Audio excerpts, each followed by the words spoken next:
that he existed before the worlds were created. That would mean that Jesus would have to be the same as God. Okay? As far as God is a spirit, so his son must be a spirit. And that's what it says here. The last Adam became a life-giving spirit. Okay? Okay, the word became there is come into being. So it's saying the last Adam came into being as a life-giving spirit. So did it say that he was born as a man in flesh? That he came to he came into existence as a man? Does it say that he came into existence in flesh and blood?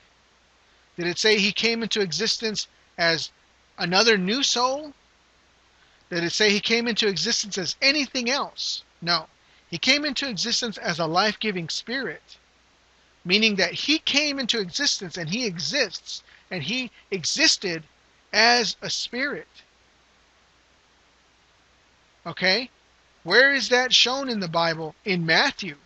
Where is that shown in Luke, that he was born as a spirit? Where is it? It's not in there.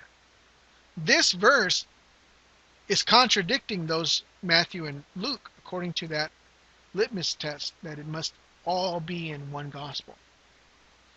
But I'm trying to prove to you that the reason that Matthew and Mark and Luke did not include those is because that's not what they were trying to teach. But right here it shows that Paul views the same. Paul views that Jesus was born as a life-giving spirit. Okay? Now let's look at this again. However, the spiritual is not first, but the natural. This is verse 46. However, the spiritual is not first, but the natural, then the spiritual. Okay? As a man, it's saying that the spiritual was not first, but the natural, as a man. Okay? The first man is from the earth. He came from the earth, right? He's from the earth. He's from the earth. Molded, fashioned from the earth. Okay? And also are those who are earthly. Okay? Now we know that that's all of us. We're all earthly. Okay? As far as Adam's lineage, right? It says now look at this. And as is the heavenly, so also are those who are heavenly. Now, let me see here.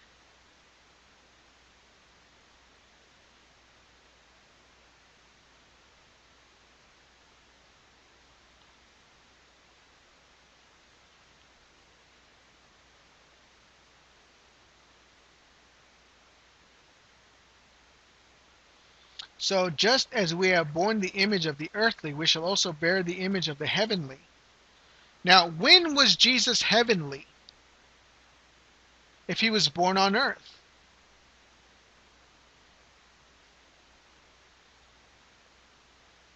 I mean, it shows that he is heavenly. Okay? Meaning he's coming from heaven. Okay? He's coming from heaven.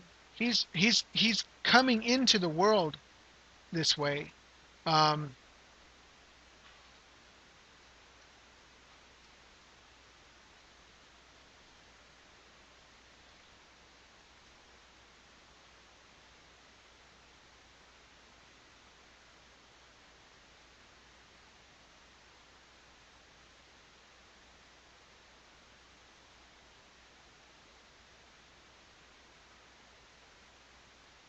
So let's look at another verse here. 1 Corinthians 15:47. So we're going to go 1 Corinthians 15:47 and the King James. So it says, the first man is of the earth, earthly. The second man is the Lord from heaven. Okay? So what I'm seeing here is that the first man is of the earth, earthly. The second man is the Lord from heaven. Okay?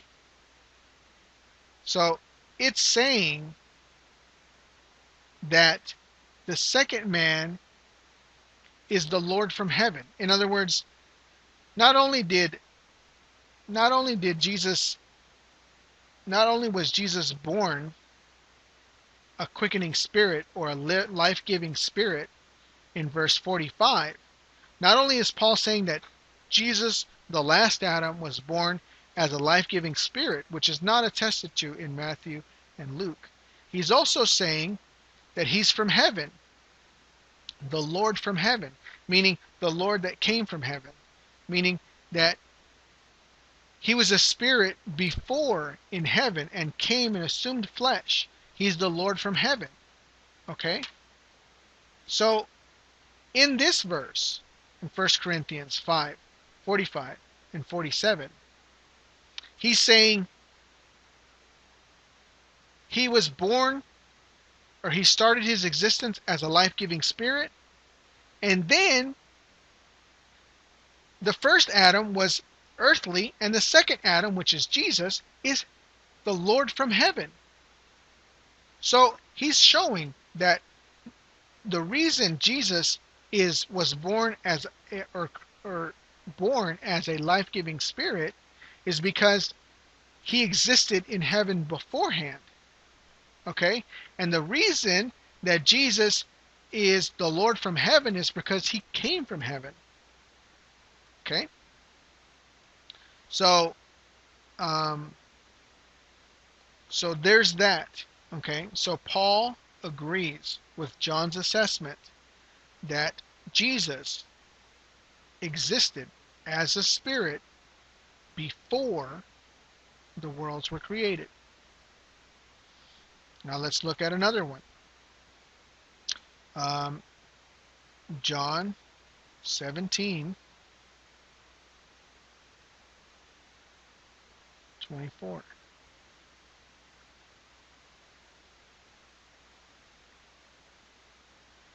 Father, I will that they also, whom thou hast given me, be with me where I am, that they may behold my glory, which thou hast given me, for thou lovest me before the foundation of the world.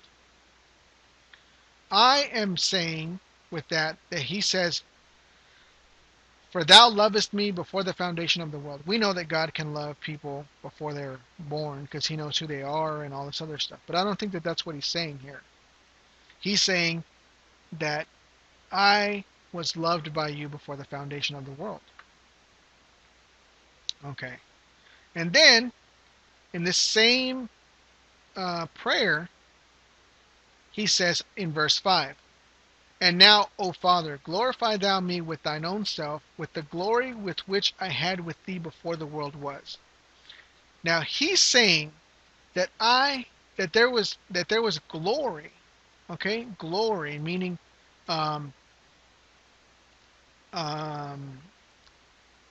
splendor, brightness, opinion, judgment. See this? It says, let me see if I can move this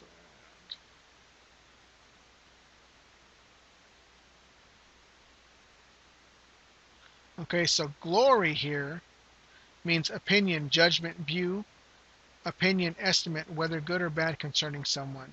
Okay, opinion, resulting in praise, honor, and glory, splendor, magnificence, excellence, preeminence, dignity, grace, majesty, a thing belonging to God, the kingly majesty which belongs to him as supreme ruler, majesty in the sense of absolute perfection and deity, a thing belong to. He's explaining all these things, but he's saying that this glory, that I had opinion with you, that we had judgment, that we had views together, that we had opinions together, we estimated together, that there was good and bad concerning, we looked at all of these things. He's saying that there was things that we did that resulted in me getting praise or honor, or giving you honor and glory, or splendor or brightness. He's saying that there was a time. I mean, if you look at all this, he's saying that there was a time when I had glory, when we had fun together, when we had interaction, when we had a great relationship outside before the worlds were. He's saying, glorify me with the glory that we had, that I had with you when we were just me and you. That's what he's saying here in verse 5. And now, O Father, glorify thou me with thine own self, with the glory which I had with thee before the world was. He's saying, let me have this. Let me be glorified like we had that interaction and all of that, my position and where I was with you before I became a man. Right? Before the world was, before I had to deal with all this. Bring me back to this, what we had before. Not that he doesn't want that, the world that exists now and the people that exist now. He's saying, give me the glory that we had beforehand. And so this verse here is showing that Jesus agrees with John's assessment that he existed before the worlds were. It's showing in this verse that Jesus is conscious of a time that he existed before the worlds were. It's amazing. Jesus is saying, I remember this time. I remember there was a time when I existed with you before the worlds were. I remember this. The reason John is recounting all of these specific statements that Jesus makes, all of these specific statements about Jesus, is because he's proving that Jesus is the Son of God. Not only that he is the Messiah, not that he's, all of these things, but he's proving that Jesus is the Son of God. So, with that, he's saying, I remember this time. I remember the time when I had with the glory that I had with thee before the world was. I want to remember that. I want that glory that I'm talking about. He's saying, glorify me with that glory. Not just any kind of glory. I want that same kind of glory that was happened before. That's what he's asking for.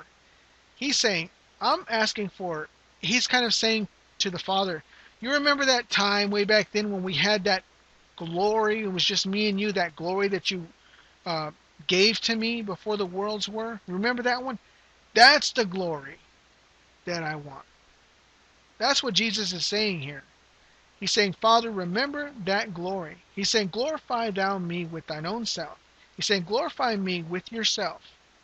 Because Jesus is glorifying the Father, and the Father is glorifying his Son. He's saying, glorify thou me with thine own self, with the glory with which I had with thee before the world was.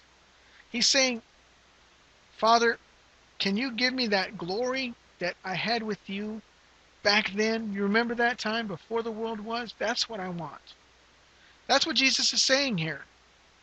He's saying, he's talking to the Father about a time when he remembers, and he's trying to reminisce about what they had, and he wants that again. That's what's happening here. So Jesus is saying that he existed before the worlds were. Okay? And that's something that we need to look at, that we need to include in our doctrine, because it's what Jesus said. Not that we're trying to complicate things. We know that Jesus is still subject, not that there's a Trinity. We don't have to accept the Trinity.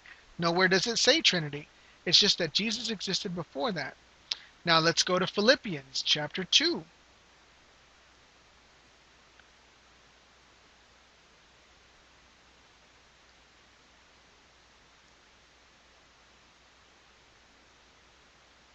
Verse 6. It says, who being in the form of God thought it not robbery to be equal with God. Okay? I think I saw it in there. Okay, so in the NAS, it says, who, although he existed in the form of God, did not regard equality with God a thing to be grasped. Okay, NIV, who being in very nature God, did not consider equality with God something to be used to his own advantage. Okay, so what I want to show you here, though, is that in the NAS, right? The New American Standard, it says, who, although existed in the form of God, okay? He's saying in